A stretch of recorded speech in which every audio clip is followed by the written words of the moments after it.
Steve Favis is an expert in computer science and advanced robotics. He has been researching the Maui fires and has compiled evidence that the technology exists to have started these fires from a satellite in Earth orbit.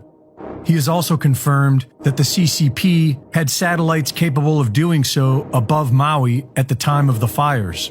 His work has been published on his website, stevefavis.com, and includes everything you need to recreate these findings.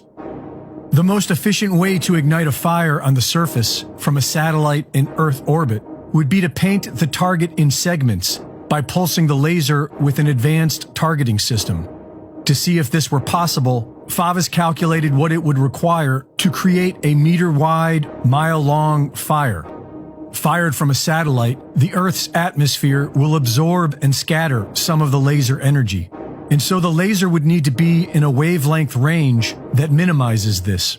The most effective wavelength would be in the near-infrared range, which would allow better transmission through the atmosphere. The near-infrared range would be invisible to the naked eye and would also have a minimal reaction with objects colored blue on the Earth's surface. The power of the laser would need to be in the hundreds of kilowatts range, and so Favis based his calculations on a 10 megawatt laser firing from Earth orbit.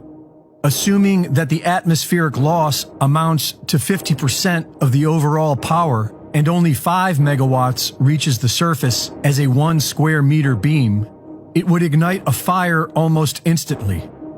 If this 5 megawatt beam was pulsed across a 1 meter by 1 mile long area in segments, then the time to ignite the entire area would be roughly 2.7 minutes, and it would only take approximately 8.8 seconds to melt an aluminum alloy wheel. The amount of energy required to pulse a 10 megawatt laser for 2.7 minutes would require approximately 3,220 capacitors, which would amount to about 32,200 kilograms in weight.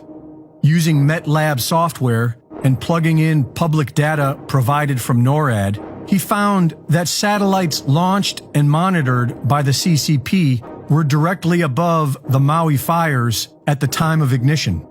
The CCP's most powerful rocket, the March 5, can launch up to 48,500 kilograms of payload, which is more than enough to carry the required payload in Favis's calculations.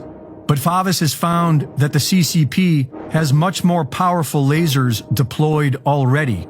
He has calculated that the CCP has up to 70 gigawatt lasers in Earth orbit right now.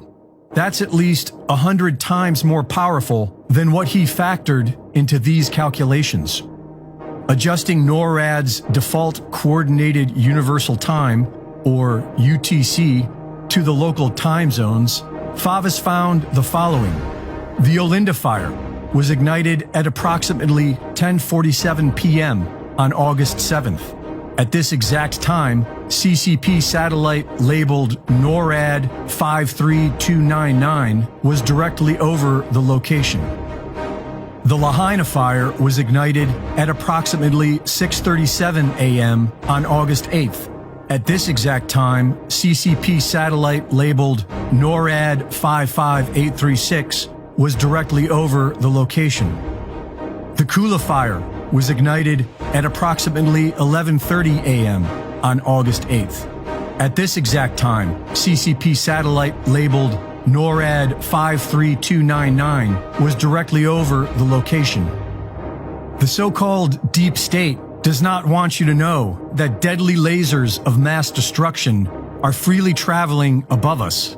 And you can check this all for yourself at stevefavis.com, where he provides the source code and has developed a specific software program that you can download and check for these satellites yourself. And it's a very short program. It's only maybe like 15 lines of code using existing satellite tracking software that's available online. So I'm going to play the scenario here. Let me just show you what you're looking at here. Satellites always use UTC, and if you can see here, the time in most interests is in Honolulu on August 8th between 4 to 10 a.m.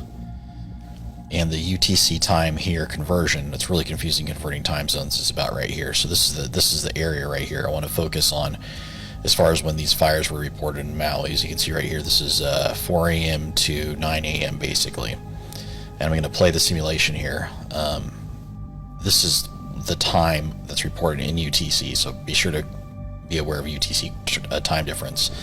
But this this satellite so far, which is under the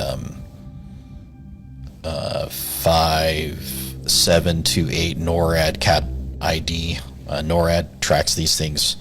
This is all publicly available GPS data. The telemetry data is for NORAD 57288, and it's an unknown payload launched by CCP.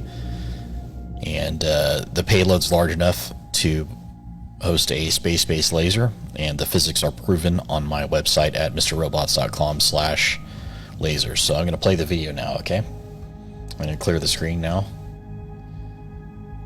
and then I'm going to play the video.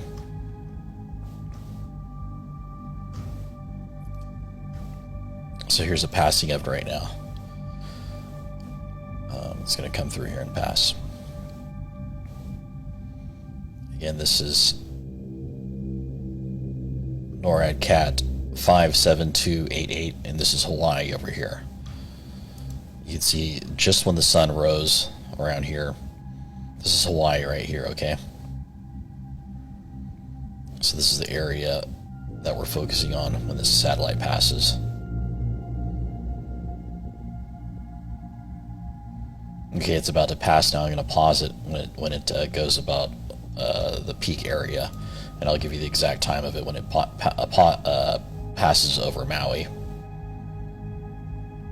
And it's probably about peak here. It's at its apex here, and the time of the UTC is about 1420 UTC, and that's about 2:20 p.m. UTC August 8, and Honolulu, it's about 4 a.m. So that's about 14:04.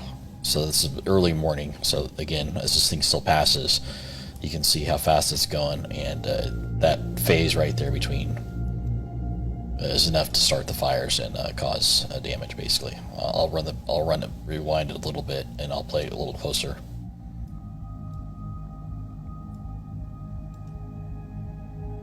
I'll zoom in on this, just so you can see the UTC.